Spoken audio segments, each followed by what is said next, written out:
बिस्मिल्लाहिर्रहमानिर्रहीम। अस्सलाम वालेकुम दोस्तों। इसाले सवाब बरहक है।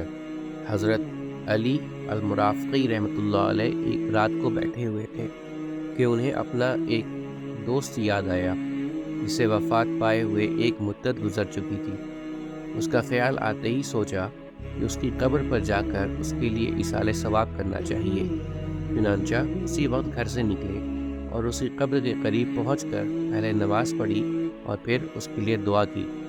फ़ौरन हज़रत रहमतुल्लाह अलैह पर ग़ुनूदगी तारी हो गई और आपने देखा कि वह दोस्त ज़ंजीरों में जकड़ा हुआ अज़ाब में मुब्तला है। हज़रत ने हाल दरियाफ़्त किया तो उसने बतलाया, जब से दुनिया से आया हूँ इसी अज़ाब में मुब्तला हूँ। फ़ौरन ही बेदार हो गए तो इस अज़ाब को देखने की वजह से आप पर दहशत तारी थी। घर वापस आए, उसके लिए इसाले सवाब किया। दोस्त पर अज़ाब होने की वजह से सख्त रंजीदा थे।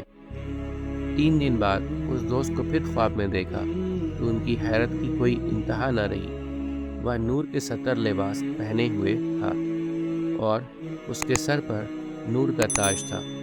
हज़रत के दरियाफ्त हाल पर उसने बताया, मिस्र से आने वाले एक काफ़िले में से एक शख्स ने औज़ और बिस्मिल्लाह पढ़कर सूरह इखलास पढ़ी और अल्लाह ताला से अर्ज़ किया, जो कुछ मैंने पढ़ा है उसका सवाब उम्मत मोहम्मद सल्लल्लाहु अलैहि वसल्लम के तमाम मुर्दों को पहुँच जाए।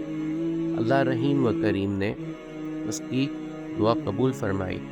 तमाम मुर्दों को इसका सवाब तकसीम हुआ तो अल्लाह ताला ने अपने फजल व करम से और रहमत से मुझे भी इस सवाब की वजह से आज़ाद कर दिया। उम्मीद करता हूँ दोस्तों कि आपको आज की वीडियो अच्छी लगी होगी।